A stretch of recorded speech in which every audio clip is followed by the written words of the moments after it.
Chapter 14. Now Joab the son of Zeruiah perceived that the king's heart was toward Absalom. And Joab sent to Tekoa, and fetched thence a wise woman, and said unto her, I pray thee, feign thyself to be a mourner, and put on now mourning apparel, and anoint not thyself with oil, but be as a woman that had a long time mourned for the dead. And come to the king, and speak on this manner unto him. So Joab put the words in her mouth. And when the woman of Tekoa spake to the king, she fell on her face to the ground, and did obeisance, and said, Help, O king. And the king said unto her, What aileth thee? And she answered, I am indeed a widow woman, and mine husband is dead. And thy handmaid had 2 sons, and they 2 strove together in the field, and there was none to part them, but the one smote the other, and slew him. And behold, the whole family is risen against thine handmaid. And they said, Deliver him that smote his brother, that we may kill him, for the life of his brother whom he slew, and we will destroy the heir also.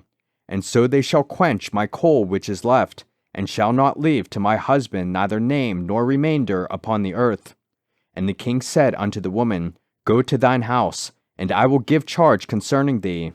And the woman of Tekoa said unto the king, My lord, O king, the iniquity be on me, and on my father's house, and the king and his throne be guiltless.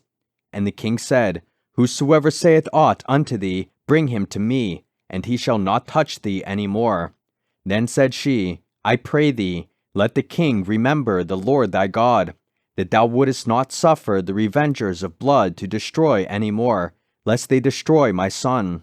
And he said, As the Lord liveth, there shall not one hair of thy son fall to the earth. Then the woman said, Let thine handmaid, I pray thee, speak one word unto my lord the king. And he said, Say on. And the woman said, Wherefore then hast thou thought such a thing against the people of God? For the king doth speak this thing as one which is faulty, in that the king doth not fetch home again his banished. For we must needs die, and are as waters spilt on the ground, which cannot be gathered up again.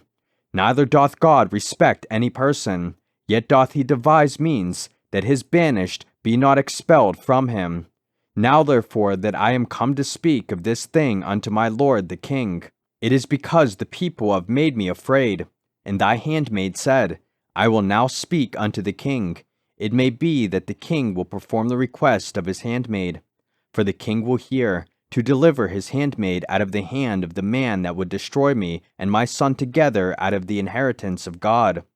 Then thine handmaid said, The word of my lord the king shall now be comfortable. For as an angel of God, so is my lord the king to discern good and bad. Therefore the Lord thy God will be with thee. Then the king answered and said unto the woman, Hide not from me, I pray thee, the thing that I shall ask thee. And the woman said, Let my lord the king now speak. And the king said, Is not the hand of Joab with thee in all this? And the woman answered and said, As thy soul liveth, my lord the king, none can turn to the right hand or to the left from aught that my lord the king hath spoken. For thy servant Joab, he bade me, and he put all these words in the mouth of thine handmaid. To fetch about this form of speech hath thy servant Joab done this thing. And my lord is wise, according to the wisdom of an angel of God, to know all things that are in the earth. And the king said unto Joab, Behold now, I have done this thing. Go therefore, bring the young man Absalom again.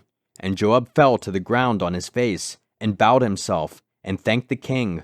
And Joab said, Today thy servant knoweth that I have found grace in thy sight, my lord, O king, and that the king hath fulfilled the request of his servant. So Joab arose and went to Geshur, and brought Absalom to Jerusalem. And the king said, Let him turn to his own house, and let him not see my face. So Absalom returned to his own house, and saw not the king's face. But in all Israel there was none to be so much praised as Absalom for his beauty. From the sole of his foot even to the crown of his head there was no blemish in him. And when he polled his head, for it was at every year's end that he polled it, because the hair was heavy on him, therefore he polled it, he weighed the hair of his head at 200 shekels after the king's weight. And unto Absalom there was born 3 sons, and 1 daughter, whose name was Tamar. She was a woman of a fair countenance. So Absalom dwelt 2 full years in Jerusalem, and saw not the king's face. Therefore Absalom sent for Joab, to have sent him to the king. But he would not come to him, and when he sent again the second time, he would not come. Therefore he said unto his servants, See, Joab's field is near mine, and he hath barley there. Go and set it on fire. And Absalom's servants set the field on fire. Then Joab arose, and came to Absalom unto his house, and said unto him, Wherefore have thy servants set my field on fire? And Absalom answered Joab, Behold, I sent unto thee, saying, Come hither, that I may send thee to the king, to say, Wherefore am I come from Geshur? It had been good for me to have been there still. Now therefore let me see the king's face, and if there be any iniquity in me, let him kill me. So Joab came to the king, and told him, and when he had called for Absalom, he came to the king, and bowed himself on his face to the ground before the king, and the king kissed Absalom.